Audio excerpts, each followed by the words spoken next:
Hello dear students, good morning, good evening all of to you.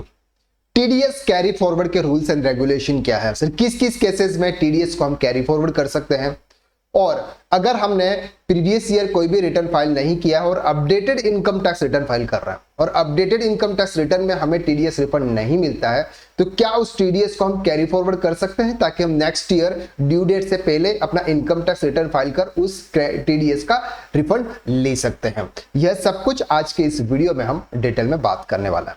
सबसे पहले बात करते हैं कि सर आपके जो टीडीएस होता है, एक होता है सर सैलरी पर टीडीएस, यानी कि आपकी सैलरी इनकम थी, उस इनकम पर सामने वाला एम्प्लॉयर ने आपका टीडीएस डिडक्ट किया था, उसका इनकम टैक्स रिटर्न आपने अभी तक फाइल नहीं किया और आप updated income tax return file कर रहे हैं। अब updated income tax return file में आपका जितना भी टीडीएस डिडक्ट हुआ है वो आपको रिफंड नहीं मिलेगा, तो आप इसका रिफंड ले सकते हैं। आंसर इज नो, यानी कि सैलरी का अगर आपका टीडीएस डिडक्ट हुआ है तो आप उसका कैरी फॉरवर्ड, उस टीडीएस को आप कैरी फॉरवर्ड नहीं कर सकते। पहली कंडीशन तो ये आती है। दूसरी condition sir other than salary, यानी कि सर सैलरी के अलावा, अदर देन सैलरी, सैलरी के अलावा जितना भी टीडीएस होगा वो टीडीएस आप कैरी फॉरवर्ड कर सकते हैं। अब कैसे कैसे कैरी फॉरवर्ड कर सकते हैं सर? जब भी आप टीडीएस को कैरी फॉरवर्ड करेंगे उसके साथ में आपकी जो इनकम होगी वो इनकम भी कैरी फॉरवर्ड होगी। फॉर एग्जाम्पल, आप एक सैलरीड एम्प्लॉय है, क्या है सर? सैलरी है आपकी। सैलरी पर सर आपका कोई भी टीडीएस डिडक्ट नहीं हुआ था, आपका जीरो टीडीएस था और आपकी सैलरी थी फॉर एग्जांपल 5 लाख रुपीस। आपने इसका इनकम टैक्स रिटर्न अभी तक फाइल नहीं किया था, आप updated income tax return file कर रहे हैं। अब सर अगर आपका कोई एफडी थी और एफडी पर सर आपका इंटरेस्ट था फॉर एग्जांपल 50,000 रुपीज और उस पर 5,000 रुपीज का फॉर एग्जांपल टीडीएस डिडक्ट हुआ था। अब आप जब इनकम टैक्स रिटर्न फाइल कर रहे हैं उसमें आप सैलरी दिखा रहे हैं सर 5 लाख रुपीज और अपनी इनकम दिखा रहे हैं इंटरेस्ट ऑन एफडी 50,000 रुपीज और उस पर 5,000 रुपीज का आपका क्या था सर? टीडीएस।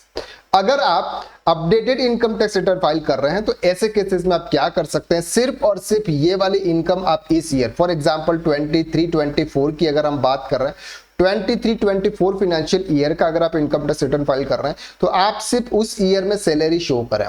क्या करें? उस ईयर में सैलरी शो करें और ये जो 50,000 रुपीज की इनकम और 5,000 रुपीज का जो टीडीएस है उसको आप क्या कर लें सर? कैरी फॉरवर्ड कर लें।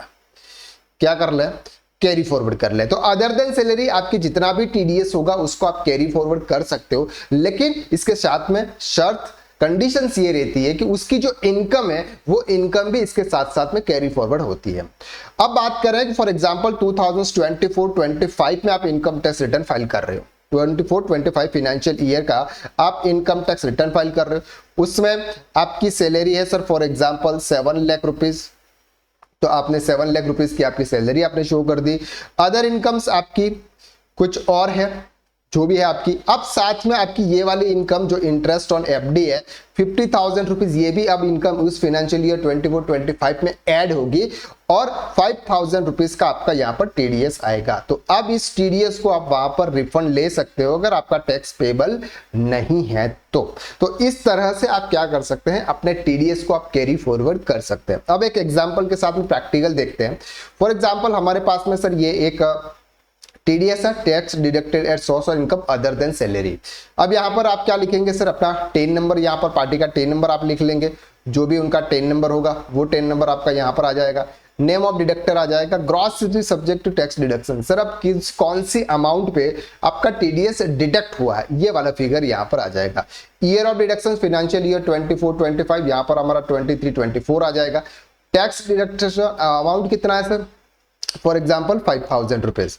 अब ये जो अमाउंट है ये आप इस ईयर क्लेम नहीं कर रहे। अगर आप इस ईयर क्लेम करोगे, यानी कि जब आप अपडेटेड रिटर्न फाइल करोगे उस ईयर क्लेम करोगे तो आपको इसका रिफंड नहीं मिलना, तो आप यहां पर क्या करोगे सर? जीरो कर दोगे। जिस year updated return income tax return file कर रहे हो उसमें आप यहां पर क्लेम में क्या कर दोगे? जीरो कर दोगे। अब नेक्स्ट ईयर जब आप 24-25 का इनकम टैक्स रिटर्न फाइल करोगे तब आप यहां पर सेम टू सेम वही डिटेल्स फिल करोगे और यहां पर आपका कैरी फॉरवर्ड का जो अमाउंट है वो भी आपका यहां पर आ जाएगा। यानी कि फाइनेंशियल ईयर कौन से ईयर का आप रिटर्न फाइल कर रहे हैं तो यहां पर आप लिखेंगे जब भी आएगा, तो फॉर एग्जांपल जैसे हम यहां पर 23-24। तो इस तरह से आप क्या कर सकते हैं? प्रीवियस ईयर जितने भी आपके ईयर है जिसका आपने इनकम टैक्स रिटर्न फाइल नहीं किया है, उनका अदर देन सैलरी अगर कोई भी टीडीएस डिडक्ट हुआ है, उसका रिफंड आप अपडेटेड इनकम टैक्स रिटर्न में नहीं ले पा रहे हैं, तो आप उसको क्या कर दीजिए सर, कैरी फॉरवर्ड कर दीजिए। और कैरी फॉरवर्ड के साथ साथ में आपकी इनकम भी कैरी फॉरवर्ड हो जाएगी। आई होप कि आपको इस वीडियो के अंदर बहुत अच्छी जानकारी मिली होगी। बहुत सारे स्टूडेंट्स के सर क्वेश्चन थे कि टीडीएस को किस किस केसेस में कैरी फॉरवर्ड किया जा सकता है। तो आज के लिए बस इतना, नेक्स्ट वीडियो में हम फिर मुलाकात करते हैं, तब तक के लिए थैंक यू सो मच। अगर ये वीडियो आपको अच्छा लगा तो वीडियो को आप लाइक जरूर कीजिएगा, कमेंट करके आप जरूर बताइएगा। अगर चैनल पर नए हैं तो चैनल को सब्सक्राइब कर दीजिएगा। Thank you so much.